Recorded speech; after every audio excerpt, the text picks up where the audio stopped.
والسلام على سيد الأنبياء والمرسلين أما بعد فأعوذ بالله من الشيطان الرجيم بسم الله الرحمن الرحيم قل إن كنتم تحبون الله فاتبعوني يحببكم الله آمنت بالله صدق الله العظيم وبلغنا رسوله النبي الكريم الأمين الرؤوف الرحيم مولاي صل وسلم دائما أبدا على حبيبك خير الخلق كلهم هو الحبيب الذي ترجع شفاعته لكل حول من الأهوال مقتحم يا أكرم الخلق ما لي من ألوذ به سواك عند حلول الحادث العمم يا رب بالمصطفى بلغ مقاصدنا يا رب بالمصطفى بلغ مقاصدنا يا رب بالمصطفى بلغ مقاصدنا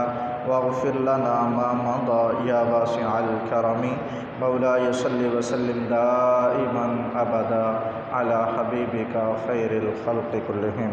حمد و ثنا کے بعد نہایت ہی واجب القدر سامعین ذی وقار حاضرین ذی احتشام، اللہ رب العزت کا کرم، خلاق کائنات کی مہربانی، اس پاک پروردگار نے مجھے اور آپ کو اپنی پاکیزہ اور مطہرہ بارگاہ میں آن کر سربہ سجود ہونے کی توفیق بخشی۔ اللہ تبارک و تعالیٰ سے دعا ہے مولا کائنات ہم سب کو اپنی بارگاہ میں آنے کی، نیکیاں کرنے اور دوسروں تک نیکی کی دعوت پہنچانے کی توفیق عطا فرمائے۔ خلاق کائنات سے دعا ہے مولا کائنات مجھ ناچیز کی زبان پر کلمۃ الحق کو جاری فرمائے، ہم سب کو سن کر کہہ کر اس پر عمل کر کے دوسروں تک پہنچانے والا بنائے۔ آئیے سب سے پہلے درود پاک کی فضیلت سنتے ہیں۔ اللہ کے پیارے محبوب دانِ غیوب منزہ عن العیوب صلی اللہ تعالی علیہ وسلم کا فرمان ہے کہ قیامت کے دن جب کسی بھی شے کا سایہ نہیں ہوگا اور اس وقت لوگوں کو سائے کی ضرورت ہوگی، تو فرمایا اللہ فرماتا ہے کہ میں اس وقت 3 لوگ ایسے ہیں جن کو میں اپنے عرش کا سایہ عطا فرماؤں گا۔ وہ 3 لوگ کون سے ہیں؟ نبی پاک صلی اللہ علیہ وسلم نے ارشاد فرمایا ان میں پہلا شخص وہ ہے، فرمایا جو میرے کسی امتی کی پریشانی کو دور کر دے، اللہ قیامت کے دن جب ہر ایک کو سائے کی ضرورت ہوگی اللہ اس کو اپنے عرش کے سائے تلے جگہ عطا فرمائے۔ دوسرا فرمایا وہ بندہ جو اس دنیا میں نبی پاک علیہ السلام کی سنت کو زندہ کرے، سنت پر عمل کرے اور حضور علیہ السلام کی سنت کو زندہ کرنے والے کام کرتا رہے، فرمایا اللہ کل قیامت کے دن اس کو اپنے عرش کا سایہ عطا فرمائے۔ اور تیسرا وہ بندہ فرمایا کہ جو میرا امتی اس دنیا میں نبی پاک علیہ السلام فرماتے ہیں مجھ پر درود پاک پڑھتا ہوگا، فرمایا کل قیامت کے دن اللہ پاک اس کو عرش کا سایہ عطا فرماتا ہے۔ اور نبی پاک علیہ السلام پر درود پاک پڑھنے کے بے شمار فضائل ہیں۔ اگر ہم اس دنیا میں آقا کریم علیہ السلام کی ذات اقدس پر درود پاک کے نذرانے پیش کرتے رہیں گے تو کل قیامت کے دن جب شدت کی پیاس ہوگی، جب گرمی بہت زیادہ ہوگی اور اس وقت کوئی سایہ نہ ہوگا، فرمایا درود پڑھنے والوں کو اللہ اپنے عرش کے سائے تلے جگہ عطا فرمائے۔ تو درود پاک پڑھا کریں تاکہ کل قیامت کے دن اللہ ہمیں بھی اپنے عرش کے سائے تلے جگہ عطا فرما دے۔ محبت کے ساتھ درود پاک کا نذرانہ پیش کیجئے، صلو علی الحبیب صلی اللہ تعالی علی محمد صلی اللہ تعالی علیہ وسلم۔ آج جس موضوع کو گفتگو کا عنوان کیا وہ بہت ہی سادہ موضوع ہے، اور سادگی جتنی انتہا کی ہے وہیں اس کے فوائد بہت زیادہ ہیں، اس کے ثمرات بہت زیادہ ہیں۔ فرمایا کہ ہمیں چاہیے کہ ہم جب اللہ کے بندے ہیں تو ہماری جو لو ہے یا تو اللہ سے لگی ہو یا اللہ کے رسول سے لگی ہو۔ اگر ہماری محبتوں کا مرجع، ہماری محبتوں کا منبع اور ہماری محبتوں کا گویا کہ اجماع اگر اللہ اور اس کا رسول ہے تو فرمایا تمہاری دنیا بھی سنور جائے گی، تمہاری آخرت بھی سنور جائے گی، دونوں چیزیں سنور جائے گی۔ تو فرمایا اللہ تبارک و تعالیٰ کی محبت کیسے حاصل ہو اور نبی پاک علیہ السلام کی محبت کیسے حاصل ہو، اس کا اصول کیا ہے، اور پھر جب ان کی محبت مل جائے پھر فائدے اور ثمرات کیا ہیں، ہمیں نفع کیا حاصل ہوگا، اس کی کچھ ڈیفینیشن اور اس کے کچھ نہ کچھ لوازمات آج آپ کے سامنے میں گوش گزار کروں گا۔ اللہ تبارک و تعالیٰ نے قرآن مجید فرقان حمید میں ارشاد فرمایا قل ان کنتم تحبون اللہ فاتبعونی یحببکم اللہ۔ فرمایا اے پیارے حبیب صلی اللہ علیہ وسلم آپ ان سے فرما دیجئے۔ کون کہتے ہیں؟ فرمان اللہ کا اور زبان مصطفیٰ کریم کی صلی اللہ علیہ وسلم۔ فرمایا یا رسول اللہ آپ ان سے فرما دیجئے ان کنتم تحبون اللہ، اگر تم سب یہ چاہتے ہو کہ تمہارا رب تم سے محبت کرے، آواز نہیں آیا، تمہارا رب تم سے پیار کرے، تمہیں رب تمہارا اپنا محبوب بندہ بنا لے، اگر یہ خواہش ہے کہ ہم یہ چاہتے ہیں، اور یقیناً یہ سب چاہتے ہیں، ہاں جی، ہم اللہ پر ایمان لے آئے، اب ہماری خواہش یہ نا کہ اللہ ہمیں اپنا محبوب بندہ بنا لے، ایسا جی، اگر ہم یہ چاہتے ہیں کہ ہم اللہ کے محبوب بندے بن جائیں تو اللہ نے اس کا اصول بتایا، اللہ نے اس کا ایک قاعدہ ضابطہ بتایا، ایک قانون بتایا۔ فرمایا ان کنتم تحبون اللہ، اگر تم یہ چاہتے ہو کہ تم اللہ کے محبوب بن جاؤ فاتبعونی، کیا کرو؟ فرمایا یا رسول اللہ آپ کہہ دیجئے کہ میری اتباع کرو۔ اللہ فرماتا ہے کہ یا رسول اللہ آپ اپنا فرمان سنائیے کہ رب یہ کہہ رہا ہے کہ پہلے میری اتباع کرو، پھر کیا ہوگا؟ فرمایا یحببکم اللہ، تمہارا رب تمہیں اپنا محبوب بنا لے گا۔ کیا کرے گا؟ اپنا محبوب بنا لے گا، وہ تم سے محبت کرے گا، اور پھر محبت، فرمایا جب کوئی اللہ کا محبوب بن جاتا ہے پھر کیا ہوتا ہے؟ فرمایا الا ان اولیاء اللہ لا خوف علیہم ولا ہم یحزنون، جب کوئی اللہ کا محبوب بن جائے، اللہ کا ولی بن جائے تو اللہ کہتا ہے خبردار، اللہ کے جو ولی ہیں نہ ان پر کوئی خوف ہے نہ کوئی غم ہے۔ علماء کہتے ہیں یہ صرف دنیا کا نہیں بلکہ آخرت کا بھی۔ فرمایا نہ دنیاوی زندگی میں کوئی غم و پریشانی رہے گی اور نہ ہی آخرت کے عذاب کی، نہ قبر کے عذاب کی، بلکہ اللہ نے ان کے لیے جنت کے دروازے کھول دیے ہیں۔ اور فرمایا پھر موقع کیا آتا ہے؟ فرمایا موقع ایسا آتا ہے جب کوئی اللہ کا محبوب بندہ بنتا ہے، معرفت کے وہ درجات کو اتنا بلندیوں تک پا لیتا ہے، پھر اللہ فرماتا ہے آنکھیں اس کی ہوتی ہیں، طاقت میں دیکھنے کی دے دیتا ہوں، ہاتھ اس کے ہوتے ہیں، فرمایا طاقت پکڑنے کی میں دے دیتا ہوں، پھر اتنی معرفت ہوتی ہے کہ وقت کا غوث اعظم شیخ عبد القادر جیلانی اپنی ہتھیلی کو اس طرح کر کے کہتا ہے اللہ کے یہ جو شہر ہیں مجھے اپنی ہتھیلی پر ایسے نظر آ رہے ہیں جیسے رائی کا دانہ نظر آتا ہے، جیسے رائی کا دانہ۔ اس کے لیے کیا ہوا؟ پہلے اللہ کے محبوب بنے، اللہ کی معرفت حاصل کی، اللہ نے ان کو اپنا قرب عطا فرمایا۔ جب اللہ کے محبوب بن گئے تو حالانکہ شہر بڑے بڑے ہوتے ہیں لیکن فرمایا نظر اس کی تھی، طاقت ہم نے عطا فرمایا۔ فرمایا اس کی نظر میں سارے شہر اس کی ہتھیلی پر کیسے نظر آ رہے تھے؟ رائی کے دانے کے برابر نظر آ رہے تھے۔ تو فرمایا اللہ کے محبوب بنو گے تو فرمایا پہلے میرے محبوب کی اتباع کرنی پڑے گی۔ تو کیا بتاؤ غوث اعظم ایسے غوث اعظم بن گئے، انہوں نے کیا رسول اللہ صلی اللہ، آپ کی آواز کم ہو گئی، صلی اللہ علیہ وسلم کی اتباع کے بغیر ان کو یہ مرتبہ ملا؟ نہ، بلکہ وہ تو رسول اللہ صلی اللہ علیہ وسلم کی جو سیرت ہے، آپ کی جو حیات طیبہ ہے، جیسا میرے محبوب فرماتے گئے غوث اعظم اس پر عمل کرتے چلے گئے، تب جا کر یہ مقام و مرتبہ، تب جا کر یہ مقام و مرتبہ ملا۔ تو جو اللہ والا ہو جاتا ہے پھر اللہ اس کا ہو جاتا ہے۔ پھر حدیث کے الفاظ یہ بھی ہیں، فرمایا جب کہ اللہ والا قسم کھا لے نا، اللہ اس کی قسم کو پورا فرماتا ہے، اللہ اس کی قسم۔ سورہ یوسف، شاید یہ بات میں پہلے بتا چکا، اللہ والوں سے کبھی ٹکر نہ لیا کریں۔ اللہ کے پیارے نبی حضرت یوسف علیہ السلام کو طویل واقعہ جب جیل میں ڈال دیا گیا تو دو اور شخص بھی جیل میں آئے جو بادشاہ کے کارندے تھے، ایک شراب گویا پلانے والا ساقی تھا اور ایک کھانا کھلانے والا تھا جو باورچی خانے کا ذمہ دار تھا۔ یہ آئے اور ان کو پتہ چلا کہ حضرت یوسف علیہ السلام نے خوابوں کی تعبیر بتاتے ہیں، تو انہوں نے پوچھ لیا کہ ہم نے فلاں دن ایک خواب دیکھا، ذرا اس کی تعبیر تو بتا دیں۔ تو آپ نے سننے کے بعد فرمایا ایک کو کچھ دن کے بعد پھانسی دے دی جائے گی اور ایک کو آزاد کر دیا جائے گا۔ جب یہ بات آپ نے بتائی نا تو انہوں نے مذاق اڑانے کے طور پر کہا ہم نے تو کوئی خواب دیکھا ہی نہیں، ہم نے تو کوئی خواب دیکھا ہی نہیں، لیکن اللہ والوں کی طاقت دیکھیں، وہ اللہ کے نبی تھے، فرمایا سنو تم نے اگرچہ مذاق کی مگر اب ہم نے فرما دیا جو ہم نے کہا وہی ہوگا، جو ہم نے کہا وہی ہوگا۔ پڑھو سورہ یوسف کی تفسیر پڑھو، اس کے اندر اللہ نے خود فرمایا ہمارے نبی کا مذاق اڑاتے ہیں، لیکن سنو جو ہمارے نبی نے کہہ دیا وہ ہوگا۔ پھر ایسا ہی ہوا، ایک ساقی بن کے آزاد ہو گیا اور ایک کو سولی پر لٹکا دیا گیا۔ اس لیے فرمایا جب اللہ والے کوئی قسم کھا بیٹھتے ہیں نا، پھر اللہ ان کی قسموں کو پورا فرماتا ہے، ان کی قسموں کو پورا۔ اللہ کیے جانے سے اللہ نہ ملے، اللہ والے ہیں جو اللہ سے ملا دیتے ہیں۔ اس لیے ان اللہ والوں کا دامن تھام کر رکھو، یہ دنیا بھی سنورے گی آخرت بھی سنورے گی۔ تو فرمایا گیا ان کنتم تحبون اللہ، اگر تم چاہتے ہو کہ تمہارا رب تمہیں اپنا محبوب بنا لے تو کیا کرو؟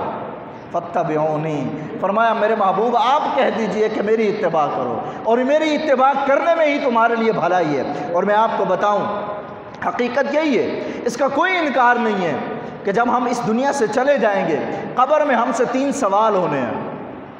وہ سوالات آپ کو پتہ ہیں، اور صرف سوال نہیں پتہ، ان کے جواب بھی پتہ ہیں۔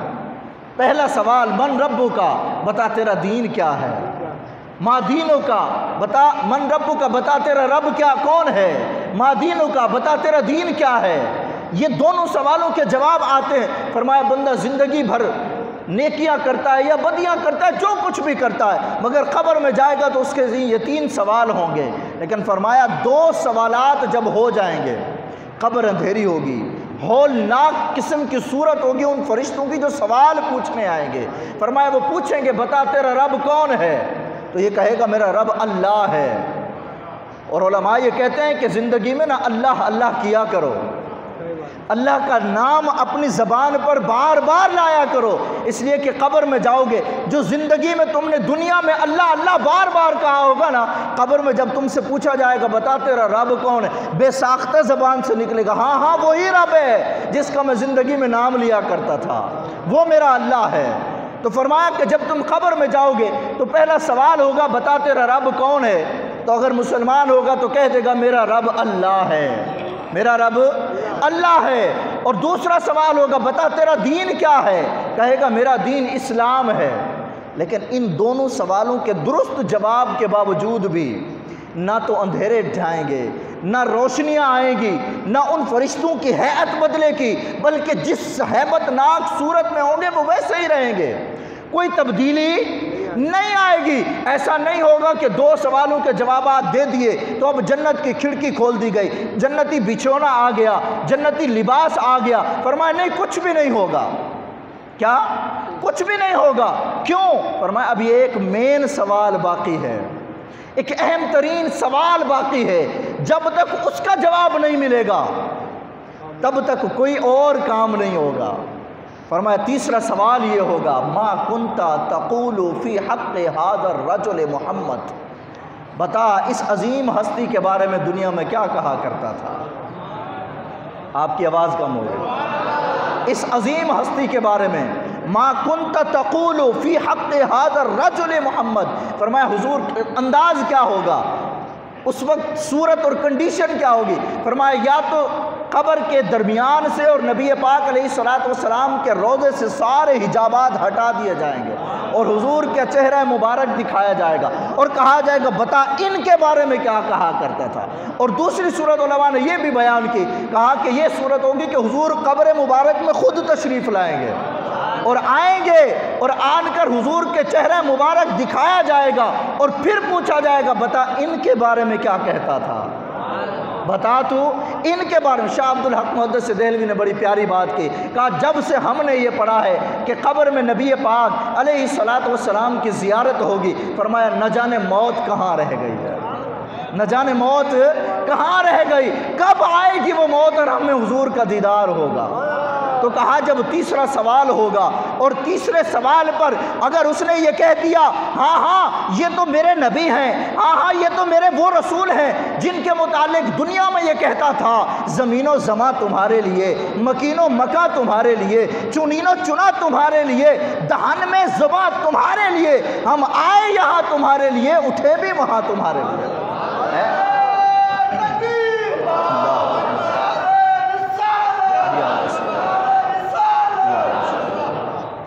کہا کہ جب وہ یہ جواب دے گا ہاں یہ میرے وہ نبی ہیں جن کا میں دنیا میں ذکر کیا کرتا تھا، سب سے اولا و اعلیٰ ہمارے نبی، سب سے بالا و اعلیٰ ہمارا نبی، بجھ گئی جس کے آگے سبھی مشعلیں شمع لے کر وہ آیا ہمارا نبی۔ ارے اس نبی کے آنے سے دنیا میں اجالا اجالا ہو گیا، چمک تجھ سے پاتے ہیں سب پانے والے، میرا دل بھی چمکا دے چمکانے والے۔ کہا ہاں یہ وہ میرے نبی ہیں جن کے تذکرے میں دنیا میں سنا کرتا تھا، جن کے تذکرے میں خود بھی کیا کرتا تھا۔ کہا جب فائنل جواب وہ دے گا نا تو فوراً جنت کی کھڑکی بھی کھول دی جائے گی، جنت کے اندر سے روشنی بھی آنے لگ جائے گی، جو جنت کوسوں دور تھی اس کی خوشبو بھی قبر میں آنے لگ جائے گی، جہنم کی کوئی تپش نہیں آئے گی، جنتی لباس بھی مل جائے گا، جنتی بچھونا بھی مل جائے گا۔ فرمایا دنیا کے اندر بھی تمہیں حضور کی اتباع کرنی پڑے گی، قبر میں جاؤ گے وہاں پر بھی حضور کام آئیں گے، اور کل قیامت کے دن بھی میرے محبوب تمہیں کام آئیں گے۔ اس لیے فرمایا ان کنتم تحبون اللہ فاتبعونی یحببکم اللہ، اگر تم چاہتے ہو تمہارا رب تم سے محبت کرے، تمہیں اپنا محبوب بنا لے، تمہیں نبی پاک علیہ السلام کی اتباع کرنی پڑے گی، ان کی پیروی کرنی پڑے گی، ورنہ اس کے سوا کوئی اور راستہ نہیں، اس کے سوا کوئی اور۔ کون دیتا ہے دینے کو منہ چاہیے، ہیں جی کون دیتا ہے دینے کو منہ چاہیے، ارے دینے والا ہے سچا، دینے والا ہے سچا، ارے وہی ہے، وہ خود فرماتے ہیں حدیث مبارکہ کے اندر، فرمایا میں بانٹنے والا ہوں، میرا رب مجھے عطا فرماتا ہے، میرا رب مجھے عطا فرماتا ہے۔ تو جی اگر ہم یہ چاہتے ہیں کہ دنیا اور آخرت میں ہمارے ساتھ بھلائی والا معاملہ ہو، ہمیں کیا کرنا ہوگا؟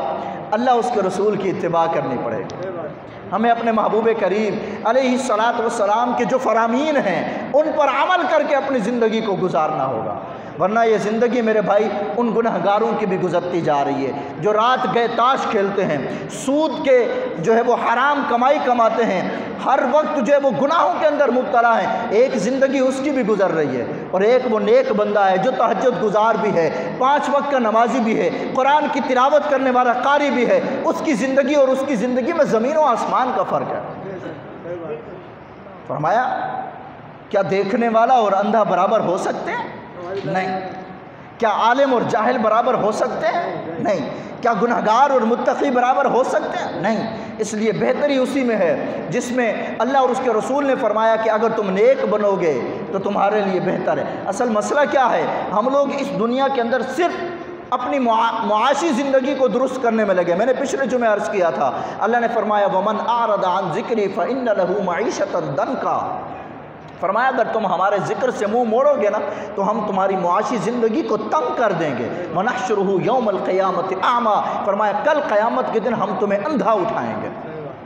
تو اگر معاشی زندگی کے اندر پڑے رہے صرف اور اللہ اس کے رسول کو بھلا دیا تو فرمایا ایک تو دنیا ہم سے دور بھاگے گی، جتنا ہم پیسے کے پیچھے بھاگیں گے اتنا پیسہ ہم سے دور جائے گا، اور کل قیامت کے دن یہ جو دیکھنے والی آنکھیں ان کی بینائی اچک لی جائے گی۔ تو کیوں نہ ہو ہم پھر بخشش کے لیے کوشش کریں، کیونکہ رزق کا ذمہ تو اللہ نے لیا نا، وَمَا مِن دَابَّةٍ فِي الْأَرْضِ إِلَّا عَلَى اللَّهِ رِزْقُهَا، فرمایا اس کائنات کے اندر کوئی بھی زمین پر چلنے والی چیز ایسی نہیں ہے جس کے رزق کا ذمہ اللہ نے اپنے ذمہ کرم پر نہ لیا ہو۔ مَن يَتَّقِ اللَّهَ يَرْزُقْهُ مِنْ حَيْثُ لَا يَحْتَسِبُ، فرمایا تم متقی بن جاؤ، رزق ہم تمہیں وہاں سے دے دیں گے جہاں سے تمہاری سوچ بھی نہیں ہوگی، تمہارا گمان بھی نہیں ہوگا۔ تو اب ہمیں یہ سوچنا ہے ہم نے کیا کرنا ہے۔ قُلْ إِن كُنتُمْ تُحِبُّونَ اللَّهَ، اگر یہ دعویٰ ہے، اگر ہم یہ چاہتے ہیں کہ ہمیں اللہ اپنا محبوب بنا لے، ہم یہ چاہتے ہیں جی، اور اللہ اپنا اگر محبوب بنا لے اور ہمیں کیا چاہیے؟ لیکن وہ بڑا آسان طریقہ بتایا نا، فرمایا میرے محبوب کی اتباع کرو، اور اللہ کو کتنی بات پسند ہے، کتنا پیارا انداز، فرمایا میرے بندو تمہیں میں اس وقت اپنا پسندیدہ بندہ قرار دوں گا جب تم میرے محبوب کی اتباع کرو گے۔ میں نے کہا کہ جب ابو بکر آئے حضور کی اتباع کی، اللہ نے ان کو صدیق فرما دیا، حضور کی اتباع کرتے رہے تو اللہ کے محبوب علیہ السلام کے صدقے تو پھر ہر ایک کو رتبے ملتے رہے، ہر ایک کو شانیں ملتی رہی۔ عمر آئے تو فاروق اعظم بن گئے، عثمان آئے تو ذوالنورین اور عثمان غنی بن گئے، علی آئے تو حیدر کرار بن گئے۔ اگر ہم بھی اللہ کے محبوب علیہ السلام کی محبت کو اپنے دل کے اندر موجزن کر لیں گے تو دنیا اور اس کے اندر جو کچھ بھی ہے اللہ ہمیں بن مانگے عطا فرما دے گا، ہمیں مانگنے کی ضرورت نہیں پڑے گی۔ اور جو اللہ کا قرب حاصل کر لیتا ہے، اللہ کا محبوب بندہ بن جاتا ہے، پھر اللہ تبارک و تعالی وہ ایک دوستی جب لگ جائے نا، دوستی، پھر دوست کبھی دوست کا ساتھ نہیں چھوڑتا۔ اور جو اللہ کا محبوب بن جائے کیا اللہ چھوڑ دے گا؟ ہیں جی، اللہ تو مشکل وقت میں بھی کام آئے گا۔ جہاں اس کو سہارے کی ضرورت ہوگی وہ سہارا بھی بنتا ہے، جہاں وہ پریشان ہوتا ہے وہاں اس کی پریشانی کو دور کر، وہ تو ایسا کریم رب ہے۔ فرمایا ہر رات کو آخری پہل یہ ندا آتی ہے کوئی ہم سے کچھ مانگنے والا تو ہم اسے ادا کریں، ہیں جی۔ وہ کریم رب ہے، وہ تو روزانہ وہ فرماتا ہے مجھ سے مانگو میں تمہیں دوں گا، کیونکہ اس کے خزانے میں کوئی کمی نہیں آئے گی۔ ہم جتنا ہو سکے مانگ لیں، میرے رب کے خزانے میں کوئی کمی نہیں آئی۔ فرمایا ہم تو ہر رات کے آخری پہل میں یہ ندا کرتے ہیں کوئی ہم سے رزق مانگنے والا ہو مانگ لے، ہم سے کوئی مغفرت طلب کرنے والا ہو مغفرت طلب کر لے۔ فرمایا ہم تمہیں رزق بھی دیں گے، تمہیں بخشش بھی عطا فرما دیں گے۔ تو اللہ تو عطا فرما رہا ہے۔ تو جو اللہ کا محبوب بن جاتا ہے پھر اللہ اس کو کیا نعمتیں نوازتا ہے، کن نعمتوں سے اللہ پاک نوازتا ہے۔ ایک بہت پیاری بات، ایک اللہ کا مجذوب بندہ بغداد کے بازار سے گزر رہا تھا، اور کبھی یہ جو مجذوب ہو نا ان کو نہ چھیڑا کرو یار، آپ سے کبھی ہاتھ پھیلا کر مانگنے آ جائیں، ہاں جی، یا کبھی ان کا آمنا سامنا ہو جائے نا تو ان سے اپنے آپ کو، اگر آپ کو برا لگ رہا ہے نا تو خود اپنے آپ کو پیچھا کر لو، ہو سکتا ہے کہ وہ اللہ کا ولی اور ہمیں پتہ نہ ہو۔ مجذوب بندے بہت سے ہوتے ہیں، بکھرے بال، پھٹے پرانے کپڑے، وہ اللہ کے بہت مقرب بندے بھی ہوتے ہیں اس حالت کے اندر، اور ہم اگر ان کو جھڑک دے اور ان کا دل ٹوٹ گیا۔ اما عائشہ صدیقہ رضی اللہ تعالی عنہ کو ایک مرتبہ نبی پاک علیہ السلام نے فرمایا نا کہ عائشہ مانگ مجھ سے جو مانگنا ہے مانگ لے، دریائے رحمت جوش پر آیا۔ فرمایا عائشہ مانگ کیا مانگتی ہے؟ عرض کی یا رسول اللہ مانگنے کی بات آ ہی گئی ہے تو اجازت دینا میں اپنے والد گرامی سے پوچھ کے نہ آ جاؤں کہ آج حضور نے فرمایا مانگ جو مانگنا ہے تو ذرا پوچھ کے نہ ہوں کیا مانگوں۔ تو حضرت عائشہ صدیقہ اجازت لے کر نا اپنے والد گرامی کے پاس، حضرت ابو بکر صدیق رضی اللہ تعالی عنہ کہا ابا حضور نے فرمایا جو مانگنا ہے مانگ لے، آج دریائے رحمت جوش پر ہے، کرم فرمائے ذرا بتائیں میں اپنے حضور سے کیا مانگوں۔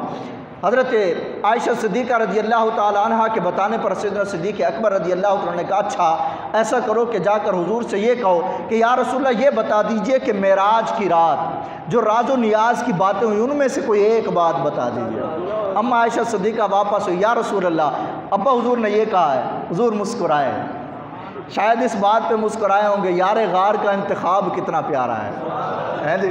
حضور علیہ السلام نے ارشاد فرمایا اے عائشہ صدیقہ اب تم نے پوچھ لیا ہے تو ذرا سنو، جب میں اللہ کی بارگاہ میں تھا اور راز و نیاز کی باتیں ہوئیں ان میں سے ایک بات یہ تھی، فرمایا کہ جو بندہ اللہ کے کسی بندے کا دل جوڑ دیتا ہے، اس کی پریشانی کو دور کر کے اس کے دل میں خوشی داخل کرتا ہے، اللہ فرماتا ہے مجھے اپنی عزت کی قسم ہے میں اس کو جنت میں بے حساب داخل کروں گا۔ اما عائشہ صدیقہ دوڑتی ہوئی اپنے ابا حضور کی بارگاہ میں، ابا حضور نے یہ بات بتائی ہے۔ حضرت صدیق اکبر رونے لگ گئے، کہا ابا حضور اتنی پیاری بات پتہ چلی آپ رو رہے ہیں، آپ رو رہے ہیں۔ کہا بیٹا تمہیں نہیں پتا، تم تصویر کا ذرا دوسرا رخ بھی دیکھو، ذرا اس کے برعکس سوچو، اگر کوئی کسی کا دل جوڑ دے اسے تو جنت مل جائے، اور اگر کوئی کسی کا دل توڑ دے تو کیا اس کو جہنم میں نہیں ڈال دیا جائے گا؟ تو کہا میں دوسری تصویر کا دوسرا رخ دے رہا ہوں، کہیں ایسا نہ ہو کہ ہم نے کسی کا دل توڑ دیا ہو، تو کبھی یہ بابے اگر نظر آ جائیں تو کسی کا دل مت دکھایا کرو، کسی کو ناراض مت کیا کرو۔ تو یہ جو مجذوب ہوتے ہیں، یہ ایک مرتبہ ایک مجذوب بغداد کے بازار سے گزر رہا تھا، بڑا سہانا موسم تھا، تھوڑی تھوڑی بارش برس رہی تھی، صبح کا وقت تھا، یہ مجذوب گزرا تو ایک حلوائی کی دکان تھی، اس نے اسی وقت کھولی تھی، اس مجذوب بابا کو اپنے پاس بلایا اور اس کو گرم گرم دودھ دیا، اس نے وہ دودھ پیا، اللہ کا شکر ادا کیا، اس کا بھی شکریہ ادا کیا اور چل دیا۔ اب تھوڑی تھوڑی جو بارش برس رہی تھی، چونکہ اس نے لکڑی کے گویا کے چپل پہنے ہوئے تھے، کھڑا جس کو کہتے ہیں وہ پہنے ہوئے تھے، اور اس سے چھینٹے بھی اڑ رہے تھے۔ کچھ دیر آگے چلا تو ایک فاحشہ عورت اپنے یار کے ساتھ گھر کی سیڑھیوں پر بیٹھی ہوئی تھی۔ یہ مجذوب بابا جو وہاں سے گزر رہا تھا تو وہ پانی کے چھینٹوں پر اس کے پاؤں پڑتے تو وہ پانی کے چھینٹے اڑے اور اس فاحشہ عورت کے کپڑوں پر جا گرے۔ اس کا جو یار ساتھ میں بیٹھا تھا اس کو غصہ آیا اور اس نے آ کر اس بابے کو تھپڑ مار دیا، اس مجذوب کو تھپڑ مار دیا، کہا بڑے بابے بنتے پھرتے ہو، تمہیں چلنے کا طریقہ اور ڈھنگ نہیں آتا، تم نے میری یار کے کپڑے خراب کر دیے۔ اور یہ بابا اس نے آسمان کی طرف منہ اٹھایا اور کہا اے کمال کرتا ہے میرے رب، تیرا کمال عجیب نظارہ ہے، کہیں دودھ پلواتا ہے کہیں تھپڑ مرواتا ہے، تیری کمال قدرت ہے، کہیں دودھ پلواتا ہے کہیں تھپڑ مرواتا ہے۔ یہ کہہ کر نا بابا چلا گیا۔ کچھ دیر یہ دور جب چلا گیا تو پیچھے کیا ہوا، وہ عورت اپنے گھر کی سیڑھیوں کے اوپر چڑھنے لگی تو پاؤں پھسلا، نیچے گری، چوٹ کوئی ایسی لگی کہ وہ زندگی سے ہی ہاتھ دھو بیٹھے، اس کا انتقال ہو گیا۔ جب اس کا انتقال ہوا تو لوگوں نے شور برپا کر دیا کہ شاید وہ جو بابا گزرا تھا اس نے آسمان کی طرف منہ اٹھایا تھا، اس نے بد دعا دی ہوگی۔ جا کر اس بابا کو پکڑا اور کہا کہ دیکھو تم بڑے بابے بنتے پھرتے ہو، تم تو مجذوب ہو، تم اپنے آپ کو اللہ والا کہتے ہو، تم نے بد دعا دی، اس عورت کا انتقال ہو گیا۔ بابا نے کہا میں نے کوئی بد دعا نہیں دی ہے، میں نے کوئی بد دعا نہیں دی ہے۔ خیر بار بار جب لوگوں نے کہا نا تو کہا سنو، بد دعا تو میں نے کوئی نہیں دی، بات دراصل یہ ہے کہ یہ یاروں کی آپس کی لڑائی کا معاملہ ہے، یہ یاروں کی آپس کی بات ہے۔ میں جب وہاں سے گزرا اور پانی کے چھینٹے اس کے یار کے کپڑوں پر پڑے تو اس کے یار نے آ کر مجھے مارا، میرا بھی تو کوئی یار ہے۔ اس کے یار کو غصہ آیا تو اس نے مجھے مارا، اور میرے یار کو غصہ آیا تو زندگی ہی واپس لے لی، زندگی ہی واپس۔ تو کہا جو اللہ کے یار بن جاتے ہیں، اللہ کے جو دوست بن جاتے ہیں، پھر اللہ ان کی ہر جگہ پر لاج رکھتا ہے۔ اس لیے کبھی ان کو نقصان نہ پہنچانا، کبھی ان کا دل مت دکھانا، کبھی ان کی آہ مت لے لینا، اس لیے کہ اللہ تبارک و تعالیٰ ان کی ہر جگہ پر حفاظت کرتا ہے، اللہ ان کی ہر جگہ پر سنتا ہے۔ اور فرمایا کہ اگر یہ اللہ والے قسم اٹھا بیٹھے نا پھر اللہ ان کی قسموں کو پورا کرتا ہے۔ اللہ والوں سے اپنا ناطہ جوڑ لیجئے، محبوب کریم صلی اللہ علیہ وسلم سے اپنی زندگی کا ناطہ جوڑ لیجئے۔ اللہ پاک ہم سب کو نبی پاک علیہ الصلوۃ والسلام کی سچی پکی محبت نصیب فرمائے۔ وما علینا الا البلاغ المبین۔